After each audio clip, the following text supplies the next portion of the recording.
Welcome to Energy Thinks, a podcast about the oil and gas industry's role in the energy future. I'm Tisha Schuller, your host and the CEO of Adamantine Energy. I'm coming to you today with an extra solo pod because I have a lot of great interviews around my new book, The Myth and the Moment, From Polarization to Progress and the New Energy Future. But I was on a run this week and I just felt like I had a lot to say. And as you know, as listeners know, I process things out loud. And so I wanted to process some things out loud with you. So you have an extra solo episode here wedged between two awesome interviews. In this episode today, I have three things I want to explore: bears, big ass trucks, and forgiveness. But that would be much better if it could have a B word. So maybe Beatitude. I have to look that up, make sure it holds. If Beatitude's in the title, I looked it up and it held. Those are the three things I want to talk about today. Please go to energythinks.com or Substack and subscribe to my weekly newsletter. Both of these things are true, where I explore these topics in more detail once I've thought them out with you. I hope you enjoy my solo podcast today with myself.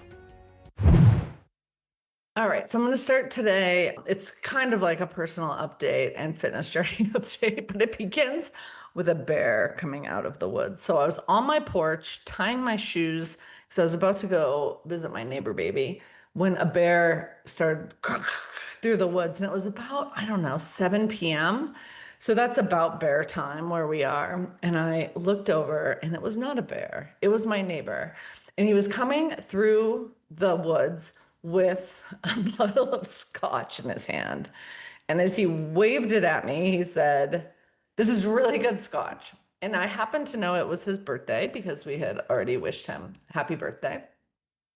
And so he said, "Let's have a birthday drink."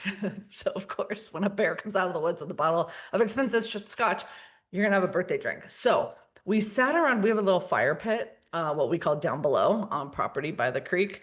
And, he not only came with a bottle, he came with like these little glasses, those little like Mexican glass where it's blue on the top and it's kind of thick. So we had these little tiny glasses, and I already had a drink in my hand because of course you go see your neighbor baby with a drink in your hand, but in like in one of those insulated mugs. And so I was like, no, I don't need any scotch, but we'll sit down and have a drink to your birthday. I need to run 11 miles tomorrow. And I just can't drink that much. And he's like, it's just a dram. It's just a dram. Okay.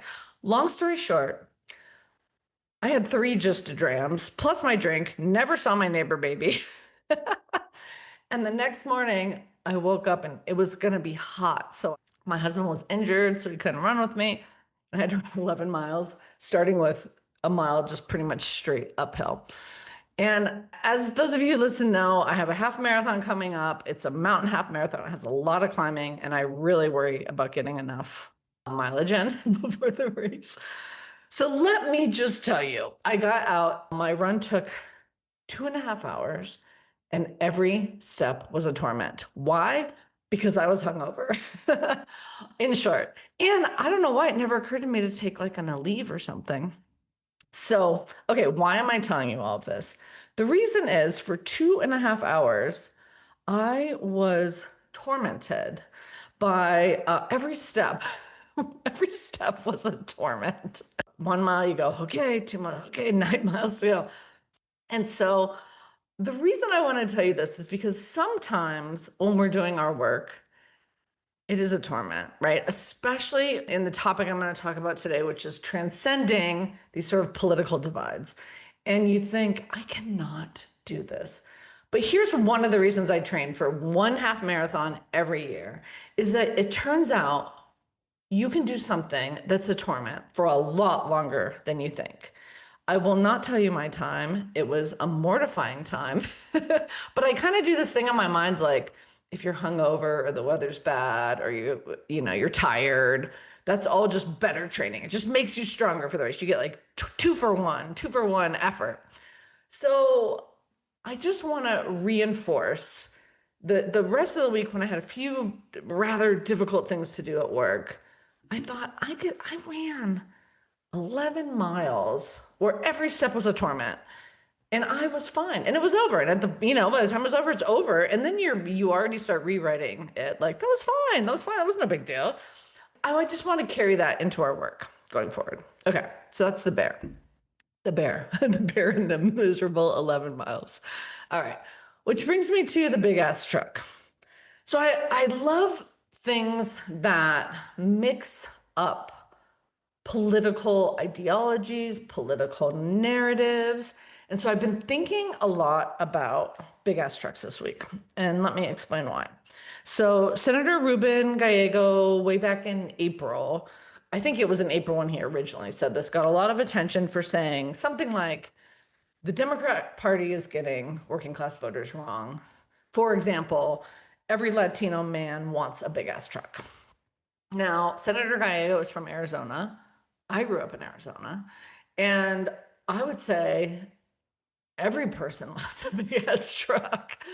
The biggest conflict in my family growing up was Chevy or Ford, right? Like, you were one or the other. There's no middle ground to be had. So then within the last week or two, when Ford announced its $5 billion bet on electric trucks, I was like, what? What is going on here? And it got me thinking about the big ass truck. Like, is Ford making a run at making electric vehicles cool among the big ass truck driving crowd? I don't think, I'll tell you that I don't think that is their objective. We'll get to that in a second, but it could be an interesting, it could be an interesting side effect to scramble. So, the Ford F-150 has been, Ford's maybe America's best-selling vehicle for a bazillion years. I have a 1997 F-150 that was my primary vehicle from, I don't know, maybe 2000 when I bought it to 2010. And now we use it, for all the things one needs an F-150 for in the mountains. So this idea, like just the identity around a Ford, around a big ass truck, these are all things that I think we can all relate to. And at a time when there's sort of I don't know, it's not a war on EVs, but kind of EVs are sort of caught up in the wind and solar and like the culture wars. So when Ford announces it's going to invest $5 billion in factories in Kentucky and Michigan, I think, oh, that's really interesting. Now, their rationale is different, right? They're not saying like, oh, we're going to transform the culture wars by bringing in, by making electric big ass trucks cool. But it seems possible, right? As a side endeavor that could happen because the next generation, millennials, and then Gen Z are just going to be, if those trucks can become affordable as Ford wishes, that could really start transforming some of these dynamics. Also, it would be really nice to have a big ass truck that doesn't guzzle fuel like mine does. Now, Ford's rationale, of course, is competing with China, up-leveling all of their technology and innovation, including how they do manufacturing and assembly and supply chains. So, and for Ford, the way I read their information is this is existential, right? Like, if you don't compete with China, you're not going to exist in some number of years because of the international marketplace. So I find all of this really interesting, and I'm really interested in how a big ass electric truck manufactured in the US, hopefully becoming more affordable. I'm really interested to see how that plays out and scrambles things in America. So stay tuned. All right. And that brings me to the third topic, forgiveness, and the central role I think forgiveness plays in being an effective energy leader, more specifically. So, and maybe that will become Beatitude once I look it up and figure out what that means. And if it means something like grace or forgiveness or something like that. because I would really like the 3 Bs to work out. So I've been thinking a lot about, well, you all know I have an obsession where woke went wrong. Woke overplayed its hand. And then there was really a broad cultural response to that resulted in overwhelming, Democrats leaving the Democratic Party, for other reasons too, but this is, I think, a central one. The election of Donald Trump, the sweep of the Republican trifecta. And then I'm interested in the ways in which we now see that same kind of cultural, righteous overreach sweeping up those in cultural and political power right now. So I've been thinking about that. I've been thinking about how we, as the oil and gas industry, not very long ago, 1 year ago, felt completely on the outs, not welcome in climate conversations, not encouraged to talk about decarbonization or regulation or good governance or, appropriate methane regulation. Like, we were so far out and trying to make a case for, like, a rational, pragmatic case for why we're really important, right? Really important to energy policy, to geopolitics, to meeting growing energy demand, even to addressing emissions reductions and therefore climate change, among other things. And it just felt like it was very, very hard to make the case. So I've been thinking and talking to folks in my circle now a lot about what it feels like now. Who feels like that right now?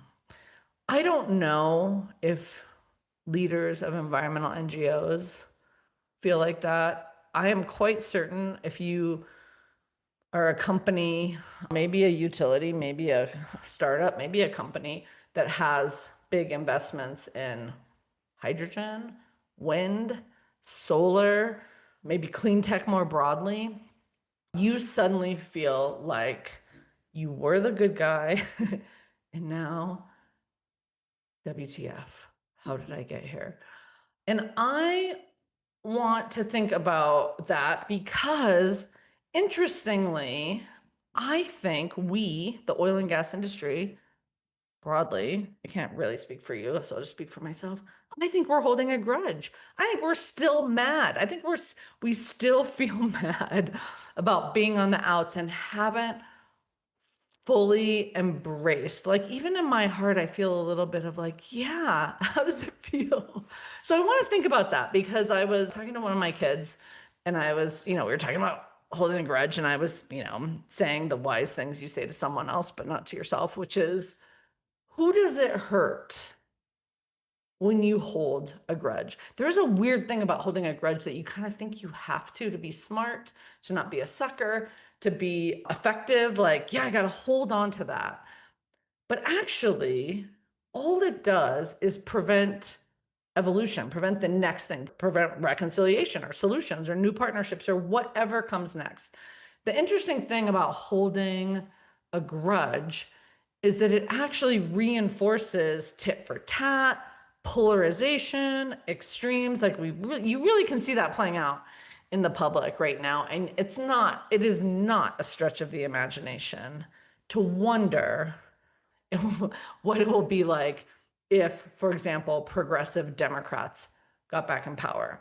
Now, I think something different will emerge on the other side of all this. Hopefully, some sort of interesting centrist, maybe a little bit more traditionally conservative, compromise could come out of these culture wars.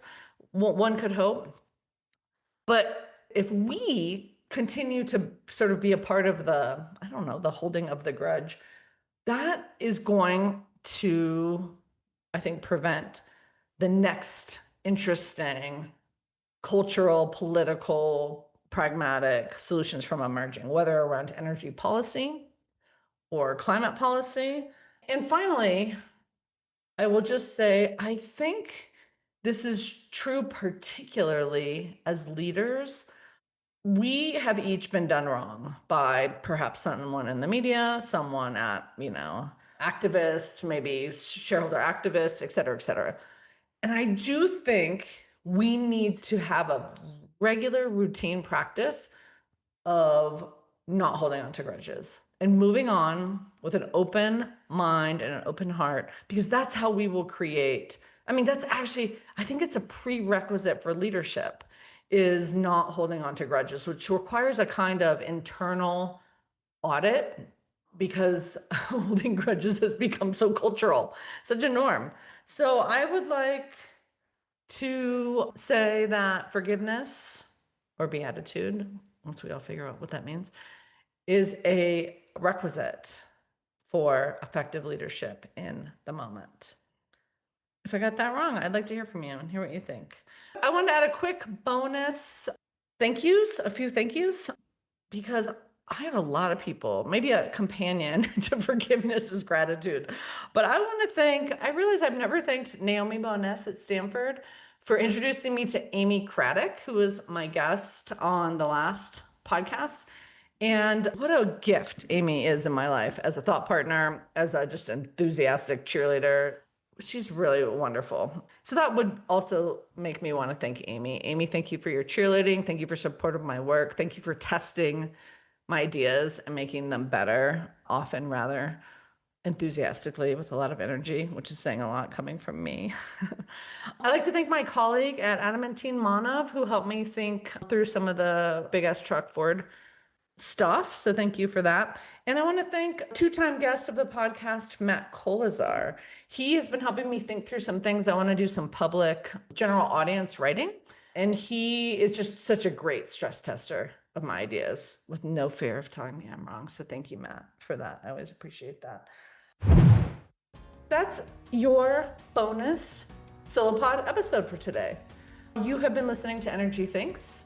And I want to thank you for giving me a place to talk through stuff out loud. I love giving your feedback. I do want you to know also that yesterday, a week later, I ran 12 miles without a hangover, and I was much stronger, but it was still kind of a torment.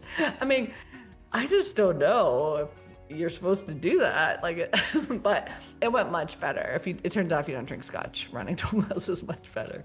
And my time was at least respectable. If you are enjoying Energy Thinks, I hope you will give us a 5-star rating. It helps others find our podcast. Please go to energythinks.com, and while you're there, subscribe to my weekly newsletter, Both of These Things Are True, which is available both on LinkedIn and Substack.